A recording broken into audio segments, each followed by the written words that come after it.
So hi friends, welcome to our channel. Friends, మనకి NTPC limited అనేటువంటి ఒక కేంద్ర ప్రభుత్వ సంస్థ నుంచి అఫీషియల్గా మనకి పర్మనెంట్ ఆఫీసర్ స్థాయి పోస్టులకి సంబంధించి ఈ యొక్క జాబ్ నోటిఫికేషన్ అనేది రిలీజ్ చేయడం జరిగింది. ఈ యొక్క పోస్టులకి సెలెక్ట్ అయినటువంటి క్యాండిడేట్స్కి మంత్లీ వచ్చేసరికి 60,000 వరకు కూడా శాలరీ అనేది రావడం జరుగుతుంది గైస్. ఎలాంటి ఎక్స్పీరియన్స్ అనేది కూడా ఉండాల్సినటువంటి అవసరం అయితే లేదు. మేల్ అండ్ ఫీమేల్ క్యాండిడేట్స్ అందరూ కూడా ఈ యొక్క జాబ్స్కి అప్లై అనేది చేసుకోవచ్చు. ఈ విధంగా ఈ యొక్క నోటిఫికేషన్కి సంబంధించి కంప్లీట్ డీటెయిల్స్ అన్నిటిని కూడా ఈ యొక్క వీడియోలో డిస్కస్ అయితే చేద్దాం. సో ఎవరు కూడా స్కిప్ అయితే చేయదు గైస్. ఫస్ట్ టైం మన ఛానల్ని విజిట్ చేస్తున్నట్లయితే కనుక సబ్స్క్రైబ్ అయితే చేసుకుని బెల్ ఐకాన్ కూడా యాక్టివేట్ చేసి పెట్టుకోండి. ఇంకా ఎవరైనా వీడియోని లైక్ చేయనట్లయితే కనుక డెఫినెట్గా వీడియోని లైక్ చేసేటువంటి ప్రయత్నం అయితే చేయండి guys. Okay, let's start the video. First of all ఈ యొక్క పోస్టులకి సంబంధించి ఇంపార్టెంట్ డేట్స్ విషయానికి వచ్చేట్లయితే కనుక సో మనకి ఇవాల్టి నుంచి కూడా అప్లికేషన్ ప్రాసెస్ అనేది స్టార్ట్ కావడం జరిగింది. ఇక లాస్ట్ డేట్ విషయానికి వచ్చేట్లయితే కనుక May 5th వరకు కూడా ఈ యొక్క రిక్రూట్మెంట్కి ఆన్లైన్లో అప్లికేషన్స్ అనేవి సబ్మిట్ అయితే చేసుకోవాల్సి అయితే ఉంటుంది.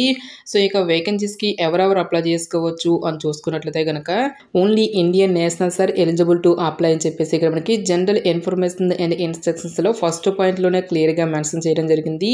జస్ట్ మీరు ఇండియన్ సిటిజన్ అయితే సరిపోతుంది గైస్. మీరు ఏ స్టేట్కి చెందిన వారైనా సరే ఈ యొక్క జాబ్స్కి అప్లై అనేది చేసుకోవచ్చు. సో మీరు ఆంధ్ర అయినా తెలంగాణ అయినా ఈ విధంగా మీరు ఏ స్టేట్కి చెందిన వారైనా సరే both male and female candidates ఇద్దరు కూడా ఈ యొక్క రిక్రూట్మెంట్కి అప్లై అనేది చేసుకోవచ్చు. సో ఇక పోస్టులకి సెలెక్ట్ అయినటువంటి క్యాండిడేట్స్కి మనకి పే స్కేల్ అనేది ఏ విధంగా ఉంటుంది అని చూసుకున్నట్లయితే కనుక సో ఫస్ట్ ఆఫ్ ఆల్ ఈ యొక్క పోస్టులకి సెలెక్ట్ అయినటువంటి క్యాండిడేట్స్కి మంత్లీ వచ్చేసరికి 30,000 రూపీస్ అనేది పే చేయడం జరుగుతుంది గైస్. ఇది మనకి జస్ట్ బేసిక్ పే మాత్రమే. సో ఇక బేసిక్ పేతో పాటు చాలా రకాల కేంద్ర ప్రభుత్వానికి సంబంధించి అలవెన్సెస్ అనేవి కూడా మనకి పే చేయడం జరుగుతుంది. లైక్ మనకి DNS allowances, house rent allowances, company క్వార్టర్స్తో పాటు పిఎఫ్, గ్రాట్యుయేట్ అని చెప్పేసి ఈ విధంగా మనకి అన్ని అలవెన్సెస్ కలుపుకుంటే దాదాపుగా మనకి 50,000కి పైగానే మనకి శాలరీ అనేది రావడం జరుగుతుంది. సో పోస్టుల వారుగా వేకెన్సీస్కి సంబంధించిన డీటెయిల్స్ కనుక చూసుకున్నట్లయితే కనుక ఈ యొక్క నోటిఫికేషన్ ద్వారా మనకి టోటల్గా 2 డిఫరెంట్ టైప్స్ ఆఫ్ వేకెన్సీస్ని రిక్రూట్మెంట్ అనేది చేయడం జరుగుతుంది.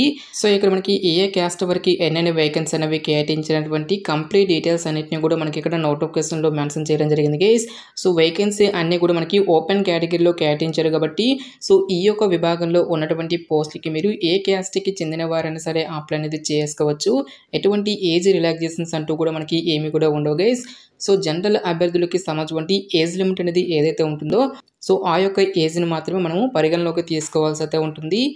నెక్స్ట్ ఈ యొక్క పోస్ట్కి అప్లై చేసుకోవడానికి మీకు ఉండాల్సినటువంటి ఎసెన్షియల్ ఎడ్యుకేషనల్ క్వాలిఫికేషన్తో పాటు ఏజ్ లిమిట్ విషయానికి వచ్చేట్లయితే కనుక ఎన్విరాన్మెంట్ మేనేజ్మెంట్ అనేటువంటి ఈ యొక్క అసిస్టెంట్ ఆఫీసర్ ఉద్యోగాలకు వచ్చేసరికి సో మీకు మినిమం ఏజ్ అనేది 18 ఇయర్స్ అయితే కంప్లీట్ అయి ఉండాలి. ఆల్ క్యాండిడేట్స్ అందరూ కూడా 30 ఇయర్స్ లోపు ఉన్నటువంటి క్యాండిడేట్స్ మాత్రమే ఈ యొక్క జాబ్స్కి అప్లై చేసుకోవాల్సి అయితే ఉంటుంది.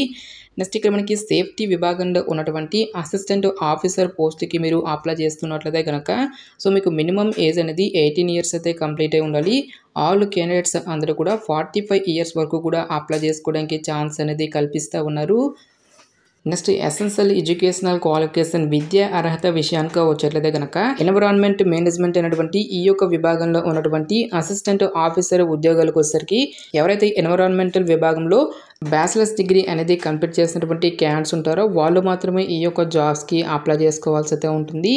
సో ఈ యొక్క క్వాలిఫికేషన్ అనేది మీకు లేనట్లయితే కనుక మినిమం 60% మార్కులతో సో మరి ఏదైనా ఒక విభాగంలో బ్యాచిలర్స్ డిగ్రీ అనేది కంప్లీట్ చేసి దీంతో పాటుగా పోస్ట్ గ్రాడ్యుయేషన్ డిగ్రీ కానీ లేదంటే పోస్ట్ గ్రాడ్యుయేషన్ డిప్లొమా కానీ ఎంఎస్సి ఆర్ ఎంటెక్ అనేది కూడా కంప్లీట్ చేసినటువంటి క్యాండిడేట్స్ కూడా ఈ యొక్క జాబ్స్కి అప్లై అనేది చేసుకోవచ్చు.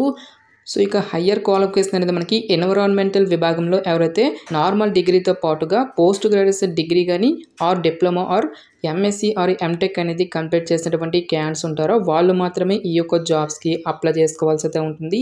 మినిమం 60% మార్కులతో ఈ యొక్క పర్టికులర్ డిగ్రీస్ని కంప్లీట్ చేస్తే సరిపోతుంది. ఈ యొక్క జాబ్స్కి మనము అప్లై అనేది చేసుకోవచ్చు.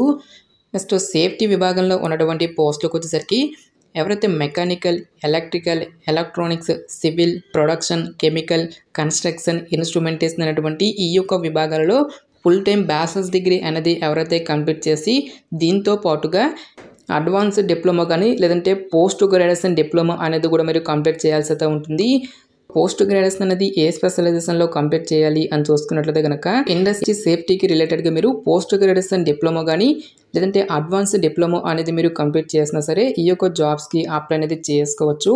ఎలాంటి ఎక్స్పీరియన్స్ కానీ ఎలాంటి ఎక్స్ట్రా సర్టిఫికేట్స్ అంటూ కూడా మనకి ఏమి కూడా ఉండాల్సినటువంటి అవసరం అయితే లేదు గైస్. నెక్స్ట్ ఈ యొక్క పోస్ట్కి సంబంధించి సెలక్షన్ ప్రాసెస్ అనేది ఏ విధంగా ఉంటుంది అని చూసుకున్నట్లయితే కనుక కేవలం మనకి ఒకే ఒక రిటర్న్ ఎగ్జామినేషన్ ద్వారా ఈ యొక్క వేకెన్సీస్కి ఎంపిక అనేది చేయడం జరుగుతుంది.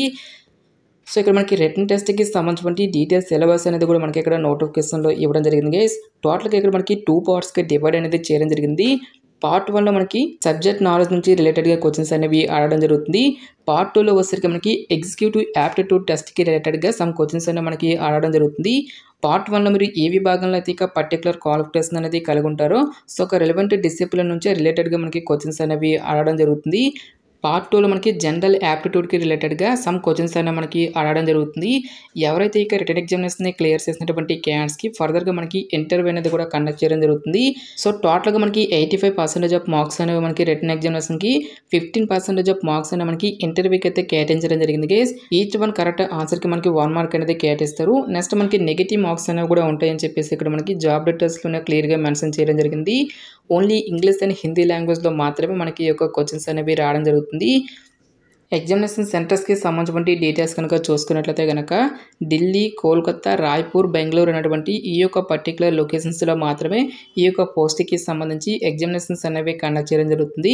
బట్ పోస్టింగ్ అనేది మాత్రం ఇనిషియల్గా మనకి అదర్ స్టేట్స్లో వచ్చినప్పటికీ కూడా ఈ యొక్క సంస్థకి సంబంధించిన సెంటర్స్ అనేవి మనకు 2 తెలుగు రాష్ట్రాల్లో కూడా ఉన్నాయి కాబట్టి సో ప్రొబిషన్ పీరియడ్ అనేది కంప్లీట్ అయిన తర్వాత ఫర్దర్గా మన యొక్క సొంత రాష్ట్రాలకి ట్రాన్స్ఫర్ అనేది కూడా చేసుకోవచ్చు కాబట్టి సో ఎవరు కూడా ఈ యొక్క ఛాన్స్ అనేది మిస్ అనేది చేసుకోవద్దు గైస్. నెక్స్ట్ ఈ యొక్క పోస్ట్కి సంబంధించి అప్లికేషన్ ప్రాసెస్ విషయానికి వచ్చినట్లయితే కనుక ఓన్లీ ఆన్లైన్లోనే అప్లై చేసుకోవాల్సి అయితే ఉంటుంది. అప్లై లింక్స్ అన్నిటిని కూడా వీడియో డిస్క్రిప్షన్లోనూ కామెంట్ సెక్షన్ అయితే ప్రొవైడ్ అయితే చేస్తాను గైస్.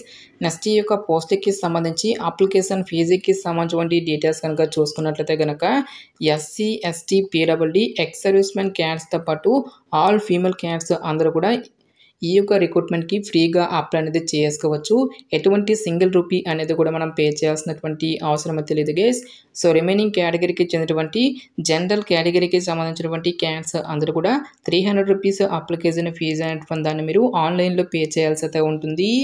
సో ఈ యొక్క జాబ్ నోటిఫికేషన్ అనేది మనకి ఎక్కడి నుంచి వచ్చింది అని చూసుకున్నట్లయితే కనుక సో గవర్నమెంట్ ఆఫ్ ఇండియా కింద పనిచేస్తున్నటువంటి NTPC sale power company limited అనేటువంటి యొక్క విద్యుత్ సంస్థ నుంచి అఫీషియల్గా రిలీజ్ అయినటువంటి యొక్క పర్మనెంట్ ఆఫీసర్ స్థాయి పోస్ట్కి సంబంధించిన job notification details interest eligible candidates డెఫినెట్గా ఈ యొక్క రిక్రూట్మెంట్కి అప్లై అనేది చేసుకోండి.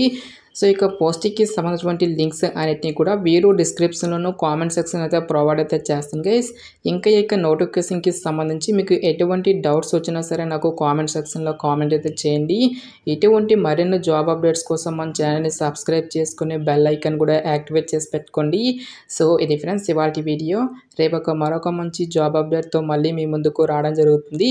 Thanks for watching this video.